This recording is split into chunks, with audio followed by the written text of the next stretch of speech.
Salut à toutes et à tous. L'astrophysique, c'est à la base de la physique. Eh bien, on en a encore une preuve aujourd'hui avec une très jolie expérience de laboratoire, avec des implications astrophysiques importantes évidemment. Vous écoutez le numéro 1145 de Ça se passe là-haut. Astronomie, astrophysique, cosmologie, astroparticules. Ça se passe là-haut, par Eric Simon.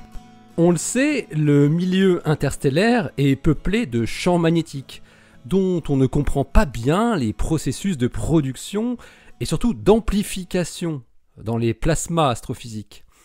Une équipe internationale vient d'apporter des résultats très intéressants en réussissant à reproduire pour la première fois en laboratoire un plasma turbulent comme ceux qui sont rencontrés dans les grandes structures de l'univers. Une étude publiée dans les Proceedings of the National Academy of Science of the US. La connaissance des processus de production et d'amplification des champs magnétiques est cruciale pour quiconque veut étudier en détail la formation des grandes structures de l'univers, où ces champs sont omniprésents et jouent un rôle important. On croit savoir aujourd'hui que le maintien dans le temps et l'amplification des champs magnétiques passe par un phénomène qui est appelé le mécanisme de la dynamo turbulente. Jusqu'à présent, l'amplification du champ magnétique par la dynamo turbulente n'avait été déduite que par la théorie et observée dans des simulations numériques fondées sur ces équations théoriques.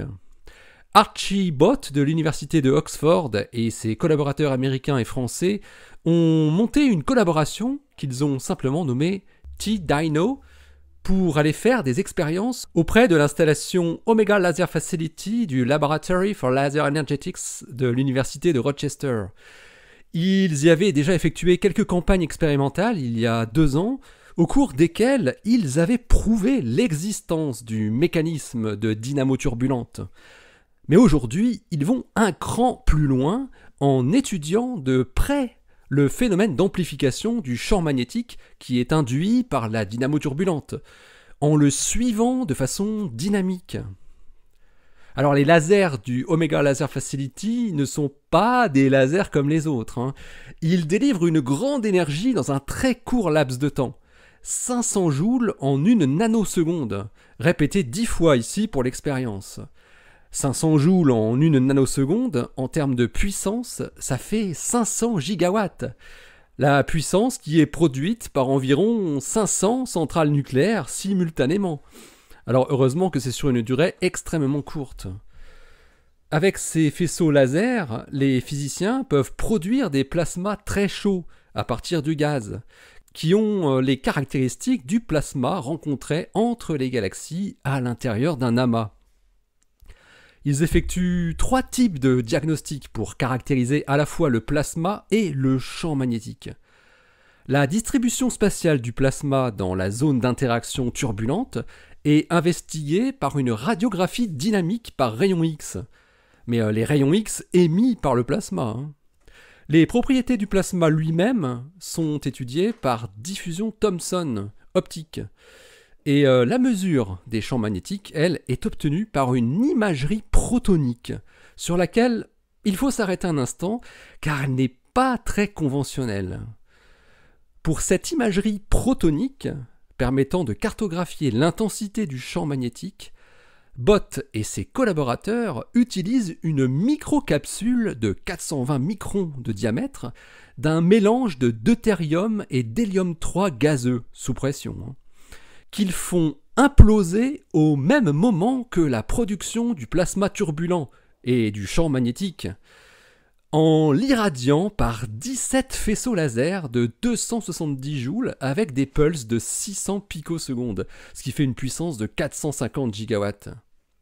L'implosion de la capsule va alors produire la fusion nucléaire entre deutérium et hélium-3, un processus qui libère 1 milliard de protons à 2 énergies bien définies, 3,3 et 15 MeV.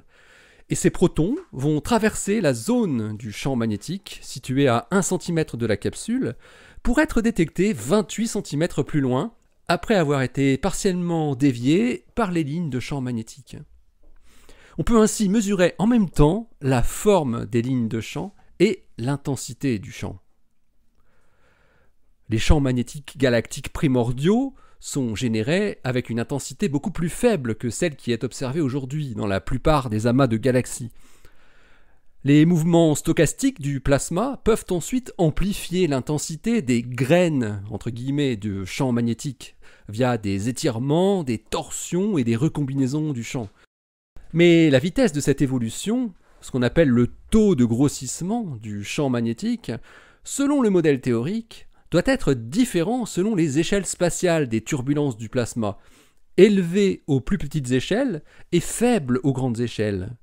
Mais dans leur nouvelle expérience très ingénieuse et unique au monde, les chercheurs de TDyno observent finalement une amplification magnétique très rapide qui excède les prédictions théoriques. Bott et ses collaborateurs montrent que le phénomène de dynamo turbulente, observé dans un plasma réaliste, peut générer des champs magnétiques intenses beaucoup plus rapidement que ce qu'on pensait par la théorie ou les simulations de magnéto-hydrodynamique. Les physiciens attribuent cet effet à la présence de forts cisaillements directionnels dans le plasma turbulent.